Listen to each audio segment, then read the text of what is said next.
అందరూ కూడాను విగ్రహావిష్కరణమైంది. Floral tributes చేసి అక్కడ ఒక మొక్క నాటుతూ ఉన్నారు. ఎస్, చూడండి, ఒక గుర్తు. ఎందుకంటే ఇది అటల్ బిహారీ వాజ్పేయి గారి స్మృతివనంగా ఈ మాగాణాన్ని మనం డిక్లేర్ చేసుకున్నాం. కాబట్టి మన కేంద్ర వ్యవసాయ శాఖ అమాత్యవర్యులు పెద్దలు శ్రీమాన్ శివరాజ్ సింగ్ చౌహాన్ గారు తమ చేతులతోటి నాటినటువంటి మొక్క, దానికి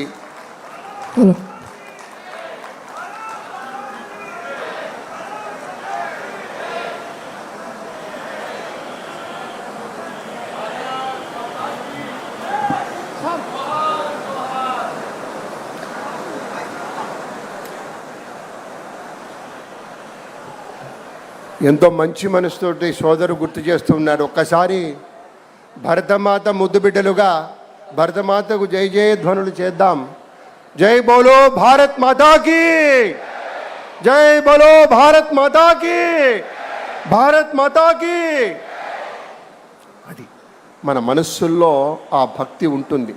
అందుకే ఒక మొక్క నాటి ఒక నీరు పోసి అది ఎగదిగితే రేపొద్దున అది ఫలాలని ఇస్తే ఈ మాగాణమంతా పచ్చగా పరిఢవిల్లితే అమరావతి రైతుల యొక్క అలనాటి కష్టాలు తొలగిపోయి ఆ కన్నీళ్లు తొలగిపోయి చక్కటి చిరునవ్వులు అలా ఆకుపచ్చని ఆత్మీయతల నడుమ ఆవిష్కృతమైతే ఎంత బాగుంటుందో అంత చక్కటి పరిశ్రమ చేస్తూ ఉన్నారు. ఏదో మొక్క అలా పెట్టి ఇలా నీళ్లు పోయటం కాదు, చక్కగా తలా ఒక గంప చక్కటి మట్టి మేలి రకం.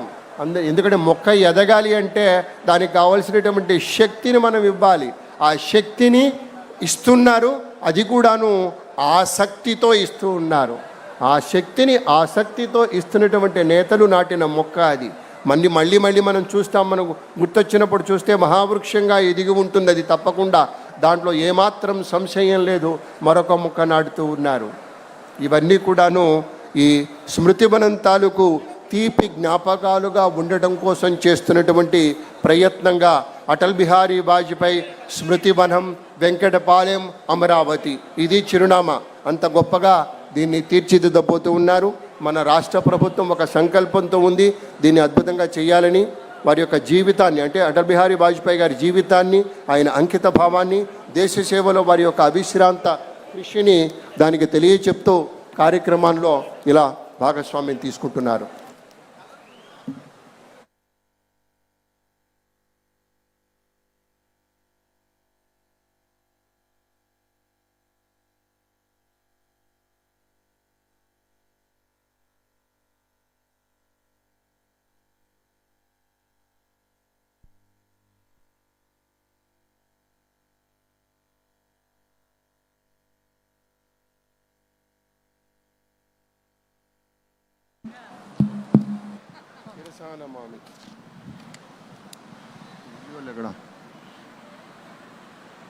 మీరు గమనించారా?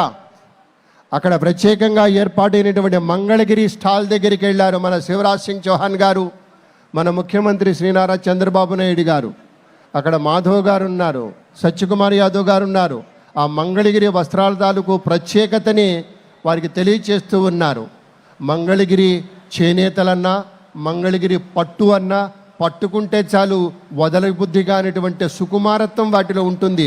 అది చేనేతకారుల యొక్క సృష్టి.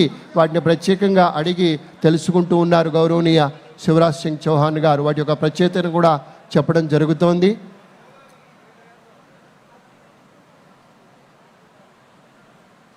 చూసారా, కేవలం నేత వచ్చారని ఒకటి ఇచ్చేయటం కాదండి, మనస్ఫూర్తిగా డబ్బు పెట్టి కొంటారు. అక్కడ డబ్బు చెల్లించి, ఎందుకంటే వాళ్ళు నష్టపోకూడదు, చేనేతకారుల కష్టం వేస్ట్ కాకూడదు, వాళ్ళకి చక్కగా డబ్బు చెల్లించి, ఎందుకంటే అంతటి పెద్ద నాయకుడు అడిగితే పర్లేదు ఉంచండి సార్ అంటాడు.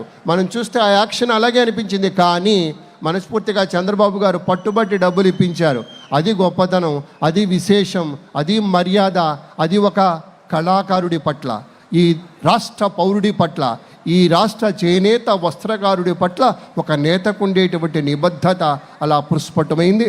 ఇప్పుడు ఫోటో ఎగ్జిబిషన్ చూస్తూ ఉన్నారు గౌరవనీయ శివరాజ్ సింగ్ చౌహాన్ గారు, గౌరవనీయ పెద్దలందరూ కూడాను ఫోటో ఎగ్జిబిషన్లో సమస్తము అక్కడ ఏర్పాటు చేశారండి.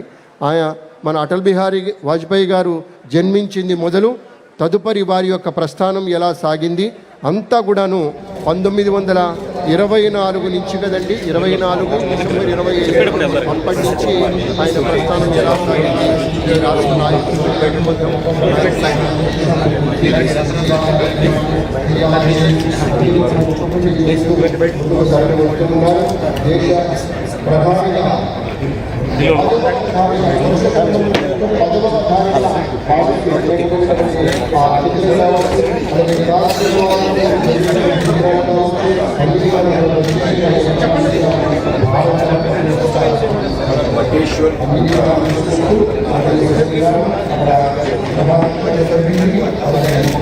ఆర్టిషన్ అయింది, ఫ్లోరల్ ట్రిబ్యూట్స్ అయ్యాయి.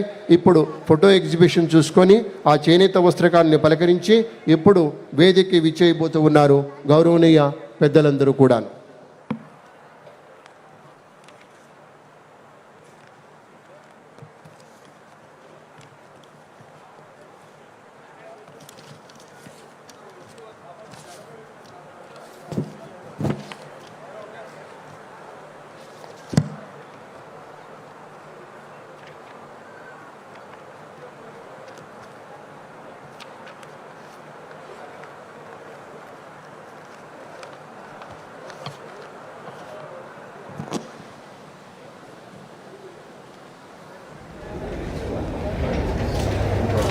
గౌరవనీయులు శ్రీ శివరాజ్ సింగ్ చౌహాన్ గారు, ముఖ్యరాజు శ్రీనివాస వర్మ గారు, బ్రహ్మసాని చంద్రశేఖర్ గారు, నారాయణ గారు, సత్యకుమార్ యాదవ్ గారు, అటువైపు మాధవ్ గారు రాష్ట్ర బీజేపీ అధ్యక్షులు, సత్యకుమార్ యాదవ్ గారు, పిఎన్వి మాధవ్ గారు, అలాగే ఇతర ఆత్మీయ నేతలంతా కూడాను కార్యక్రమానికి విచ్చేస్తూ ఉన్నారు. చాలా సంతోషం. ఫోటో ఎగ్జిబిషన్ చూస్తూ ఉన్నారు. ఒక్కొక్క చిత్రము 1000 పుటల జ్ఞాపకాల్ని మనకి తీసుకొచ్చిస్తుంది. అవన్నీ చూస్తే అవన్నీ ఒక్కసారి మనస్ఫూర్తిగా గుర్తుకొస్తాయనే మాట మీతో పంచుకుంటూ, మన ప్రీతమ నేత, మన ఆంధ్రప్రదేశ్ రాష్ట్ర రథసారథిగా యావత్ భారతదేశంలోని ఆంధ్రప్రదేశ్ రాష్ట్రాన్ని అగ్రగామి రాష్ట్రంగా తీర్చిదిద్దుతున్నటువంటి పెద్దలు, కోటి ఆశల స్వర్ణాంధ్రకు, నవ్యాంధ్రప్రదేశ్కు పెద్దలు శ్రీ నారా చంద్రబాబు నాయుడు గారు విశేషంగా విచ్చేస్తున్నటువంటి సందర్భంలో ఒకసారి గట్టిగా మీ కరతాళ ధ్వనులతోటి స్వాగతం చెబుదాం.